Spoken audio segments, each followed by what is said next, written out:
Good morning guys, and welcome back to the Mighty Garage. In this video I'll continue to work on the BSA and getting the bike ready for a service. I'm going to remove the sump plate from underneath and replace it with a new sump plate. I'm also going to take off the timing cover and inspect a few things inside the timing chest. So I hope you'll enjoy it, and I'll see you again next week.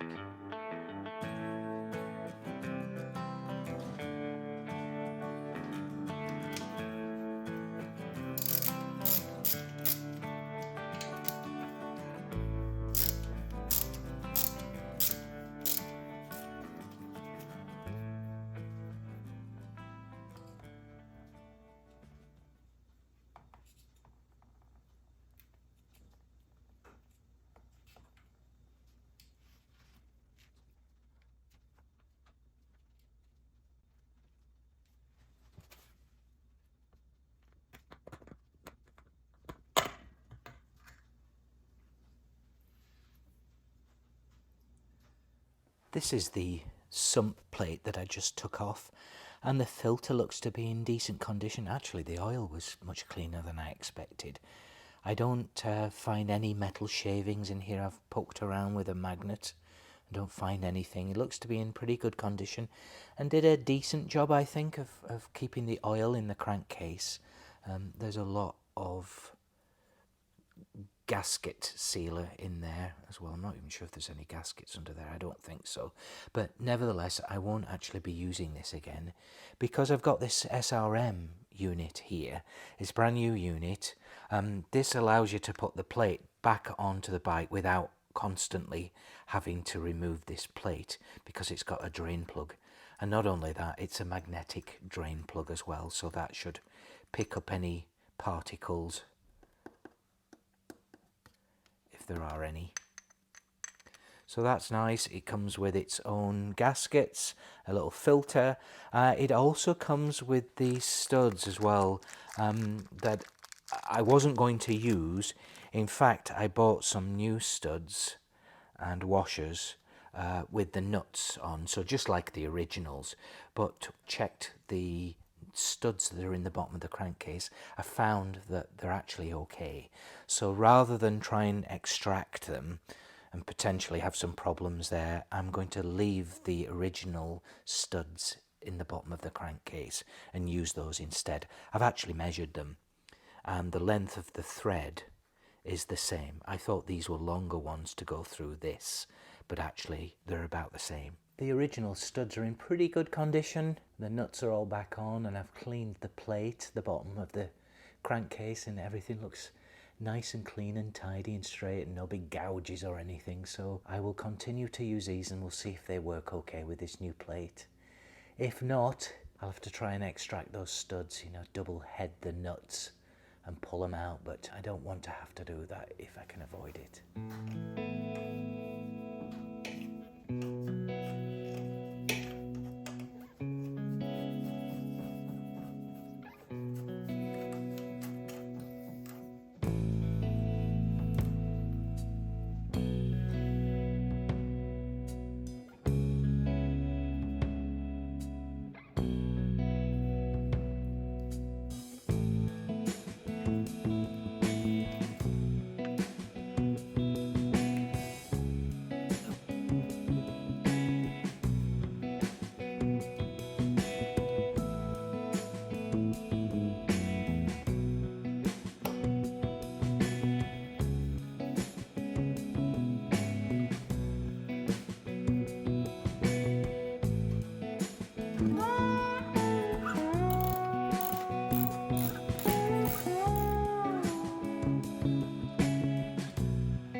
Here's the outer timing case, and initial observations are very good. I've just given it a little bit of a clean, but you can see that the residual pieces of the gasket are still on here. So I've got some gasket remover compound and I'm going to try and see if that works.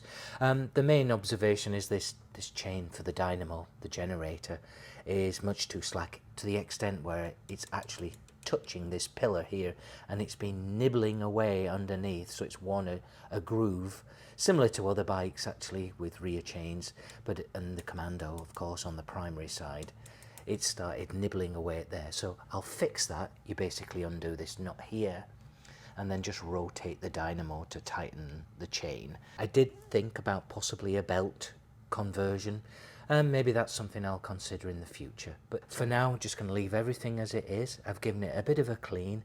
I'm just going to make sure that these oil pump nuts are tight. But super happy about this end play check here.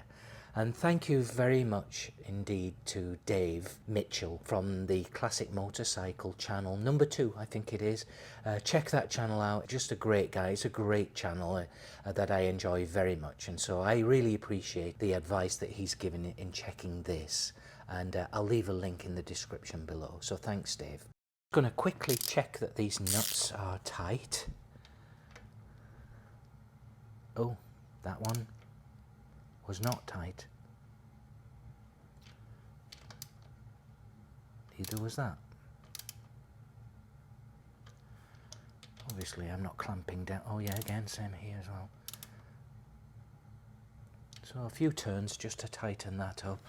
And then again, I'm not sure if the angle looked good before, but getting a screwdriver under here and behind the nut and sort of pulling it to see if it moves laterally, and I can't even see it moving, so I'm really happy with that, because I know that's potentially a big problem and you've got to dismantle the engine to fix that end float. The other thing I noticed, and I'm not entirely sure, is whether this was grease that was in here or if it was just oil. It looked like oil, but I smelled it and it possibly was grease, because you need to pack this or coat this chain in grease, and the idea is that you have grease in this sealed compartment right here. As the engine warms up, the grease lays here in this trough here of this casing, and then it acts as a bath, like an oil bath but for grease, that the chain then rotates in the grease and lubricates this chain as the bike's running. I'm also just going to try and see if I can pull this tab wash over a bit more. It looks fine underneath, going in the opposite direction, but this side looks like it needs some work. Just to bend it over.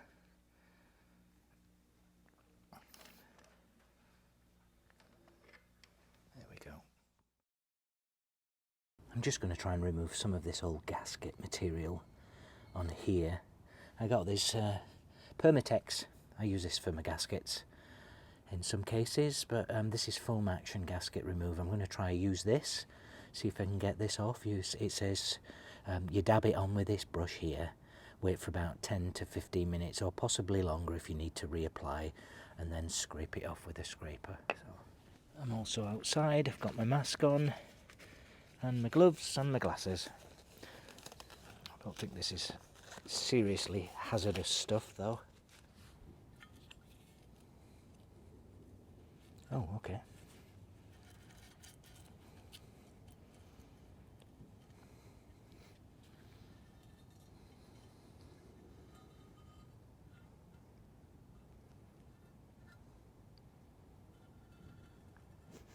It does have a bit of a smell. Probably put a bit too much on there, but we'll see. That's fine. I'll try and leave a build-up on some of these surfaces and hopefully it will soak in. Oh yeah, it does smell. Low odour it says. Okay, I'll leave that for about 30 minutes I think, because it's so impregnated on there. 30 minutes later and it worked. Yeah, it worked really well. I'm usually a bit skeptical about products like this, but actually it worked very well.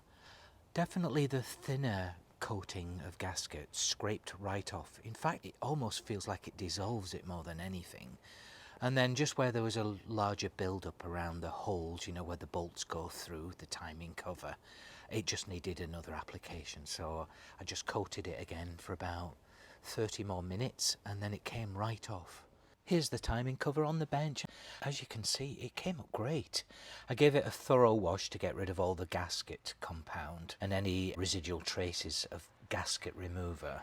So now I have to do the mating cases on the bike. Rather than try and squirt out the solution from the can and then use the brush, I've decided just to squirt some into this plastic container and then paint it on the outside of the timing case.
Just gonna